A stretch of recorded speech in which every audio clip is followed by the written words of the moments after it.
Ron DeSantis, as we all know, has waded into those culture war issues. He is crusading against what he's describing as woke. Is that a turnoff for the people of Iowa? No, I think one thing that people forget is that Iowa has its own things going on right now that is setting a tone for where we're at. So obviously Governor Kim Reynolds has been trying to pass a heartbeat bill, which would ban abortions after 6 weeks with some exceptions. And that got barred for a while, and then it got passed again, and she actually signed it last Friday into effect, and now it is barred again.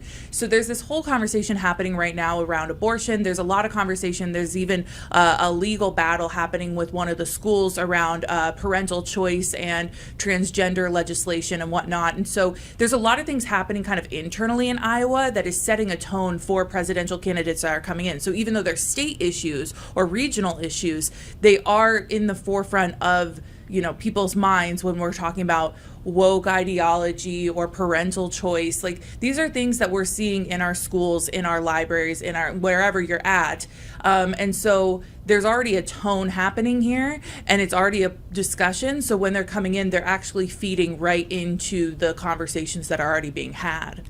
That's really interesting. And I guess aside from the culture war issues, those what people are describing as woke issues, what are the other issues that you're hearing from voters in Iowa that people will really care about, that really resonate with them? Yeah, I mean, obviously the economy, that's no one's surprise there, but the economy is so huge. There's a lot of concern around agriculture issues, specifically also about ethanol.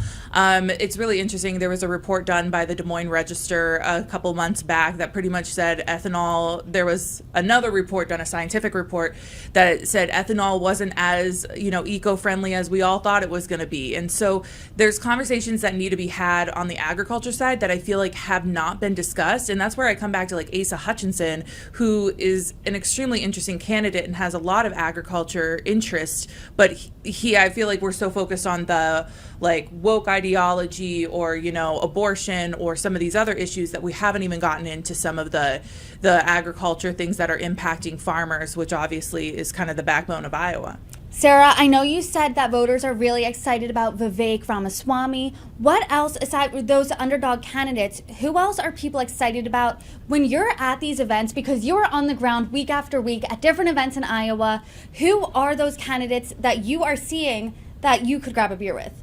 Well, I think everybody's got their eye on Tim Scott. Everybody I talk to is like, I love Tim Scott. I like his energy. I like his, conversation. But a lot of them that I still hear is, does he have a backbone enough to, attack the issues that we're concerned about? And one of them being Russia, another one being China, some of those international issues and security issues that people are concerned about. And so even though I think this is an interesting conversation around the whole, can I have a beer with them? Because sometimes people take that at face value. We're not necessarily saying like, actually, can we go grab a Busch Light together? But it's, can I have a relatable conversation with them, or are they going to be clinical and very kind of cold in how they discuss these issues, like Ron DeSantis? However, when we talk about some of these people like Tim Scott, he is very charismatic. He's very warm, very welcoming.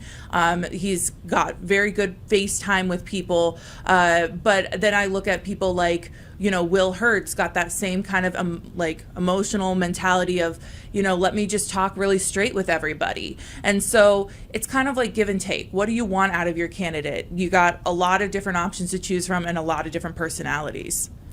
Let's look down the road a little bit here. We have around 6 months until the Iowa caucus. What should we look out for immediately next and kind of between now and then? Do you anticipate anything changing? What can you tell us? Well, okay, first of all, we have a really big dinner at the end of this month. There's essentially the Jefferson dinner in Des Moines. It's going to have every major political donor and candidate there. I'm going to be there. I'm going to be interviewing people, so look out for that content.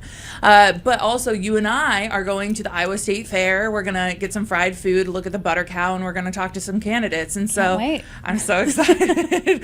But that's going to be massive. That's a lot of FaceTime. You're talking hundreds of thousands of people in one space for candidates to come and chat with them. And then Des Moines Register obviously hosts their soapbox speeches, their stump speeches that allows them to kind of literally get on a stump and get up and talk to, voters about their issues that they're concerned about. And then they go and, flip burgers. So it's a really, really important time for that FaceTime.